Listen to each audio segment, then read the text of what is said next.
Just down here I can hear him munching.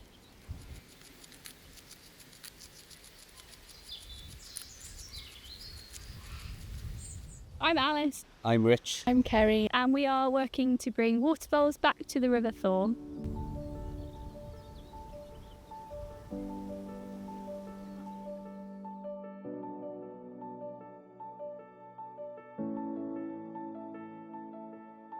We're out on the Thaw today surveying for water vole. This site is where we released around 180 voles last summer, and we want to see how far they've gotten up and downstream. So we're looking for signs like their latrines, feeding stations, prints and their burrows. So I've just found some water vole prints, so it'd be really nice if I could look along this run and see if we can find any other signs. So that's a good starting point. I've just found those prints, so I'm hoping if I follow a run I might be able to find either some feeding signs or a latrine.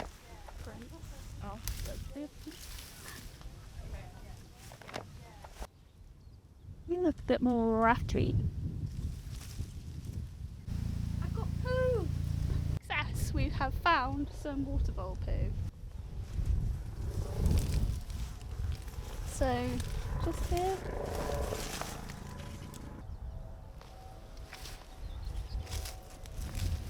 One poo. Can't see him, but I can hear a water vole munching right now.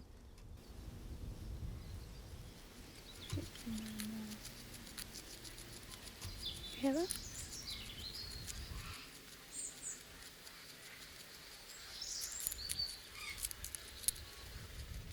So there are a couple of threats that have led to the extinction of water voles from this area.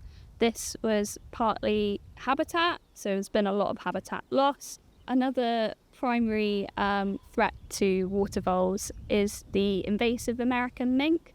So American mink are quite established in South Wales, predate essentially everything, but water voles are particularly vulnerable to them. So a large part of this project has been making sure that we've eradicated them from this river catchment, and it will be an ongoing part to make sure that they don't return to the area. Whole bunch.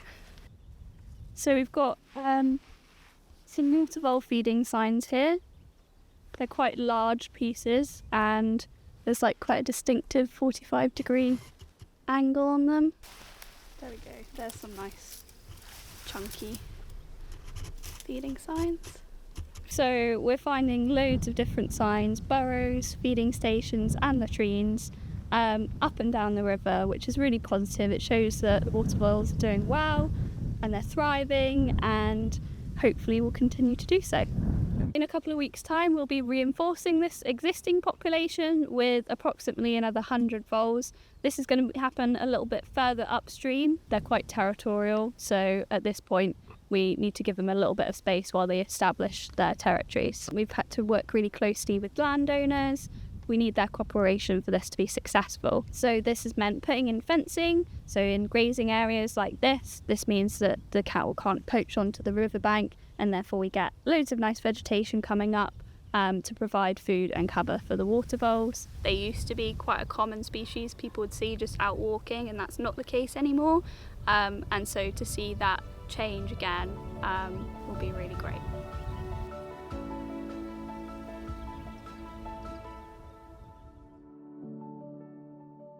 You could say I'm a water vole matchmaker.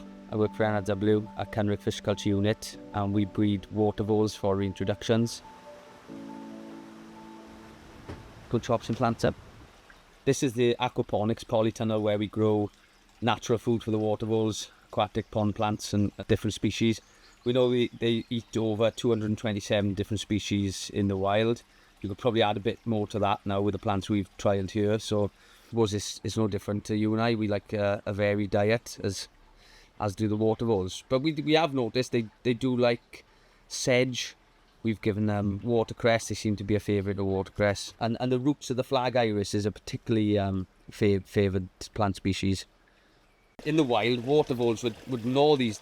They get much bigger than this in the wild, but water voles would gnaw these up and really help to sort of disperse the flag iris downstream. and they also help disperse seeds as well through their feeding activities. And that's one of the reasons why they're such an important species in the wetland ecosystem. The water vole pen is quite a simple setup. We've got a bale of straw, and that mimics the riverbank. Daily duties involve feeding the apple carrots and the aquaponic plants, and change the water every day. So we're using captive bred animals for this water vole reintroduction. We know there's water voles in the next catchment over on the Sully Brook and Cadoxton from a previous reintroduction of Cosmoston Lakes, but the connectivity of habitat isn't strong enough to get animals moving from that catchment into the Thaw. So without using captive bred animals, we'd never see water voles on the Thaw anytime soon. That's Rodbury's one. Libby Brooks, and we've got Tackney on the end for Emma. And I name each cage, I give them a family name, and I like to dedicate a family name from someone from the Water Vole steering group. So this is Rob Parry's cage, and I don't know exactly how many juveniles are in here at the moment until I go in and pull the straw out and start taking the voles for weigh-in and sorting and release.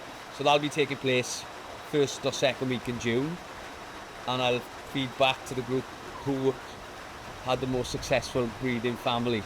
My money's on Kerry Rogers at the moment. There's a lot of activity in his pen and they're taking a lot of food in, so watch this space.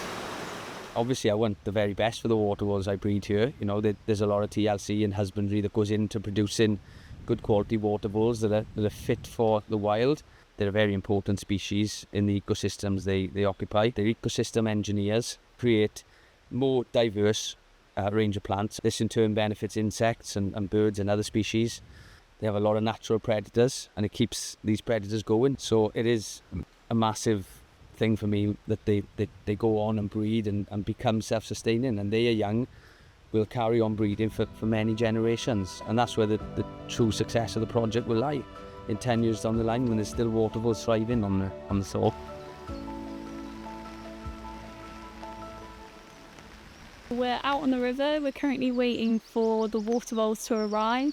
We've been out and we've marked out where their pens are going. A little bit nervous, you know, you always feel a bit worried about them, but feeling good. Although it's a bit wet and miserable, that's quite good for the voles because at least it's not too hot. So exciting to be here.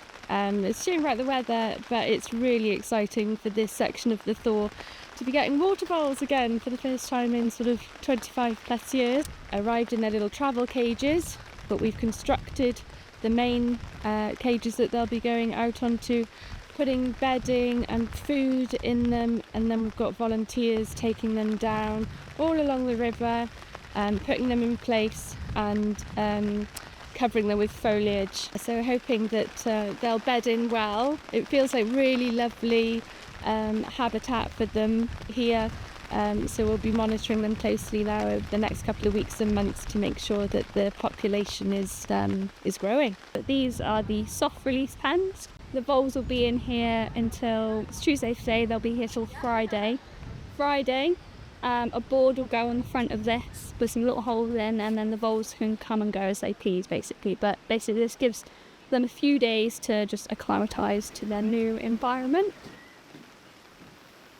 Water vole Tetris.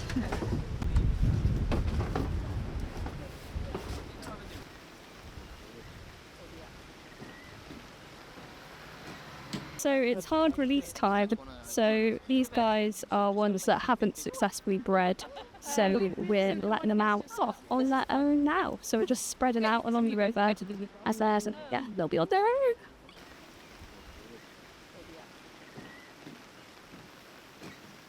Last vole of the day, how does it feel?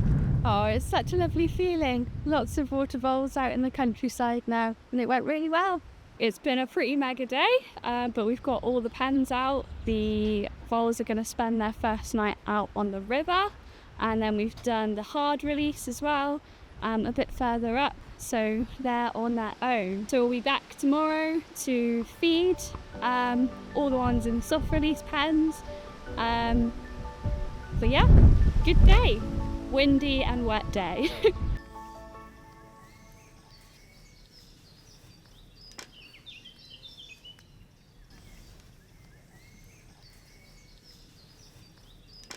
Over the last 2 years, we've been training up to 60 volunteers, and we're really lucky to have a few of them with us today to help with the soft release.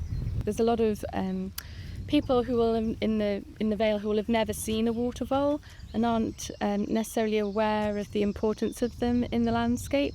So having volunteers involved in the reintroduction, involved in the surveying and the monitoring as part of their release is a really lovely way of people engaging in citizen science and connecting with their landscape and being really valuable and important part of the project. We're feeding and baffle boarding at the same time. We are multitasking. We can do it. The water voles have been out in the landscape for 4 days now in their cages, which are all closed up. And today, on day 4, what we're doing is we're putting these baffle boards on the one side of the cage. And there's little holes there for the water voles to come and go. So it's just a gentle sort of introduction for them to start exploring the area, but they can retreat to the safety of the cage. And it's just if we left it totally open, it would be open to predators such as fox or otters. So they have got a bit of protection by being in here.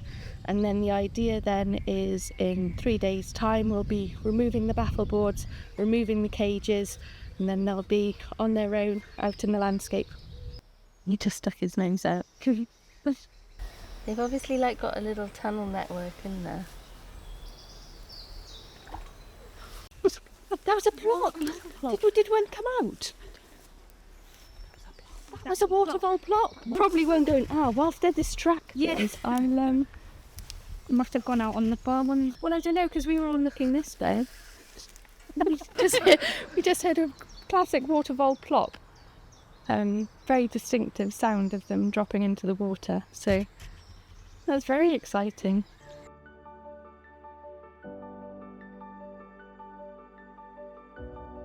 There's so many lovely elements of the project, you know, the partnership, working with lots of different organisations, the working with volunteers, seeing the joy in people's kind of faces as they're sort of seeing the water voles being released.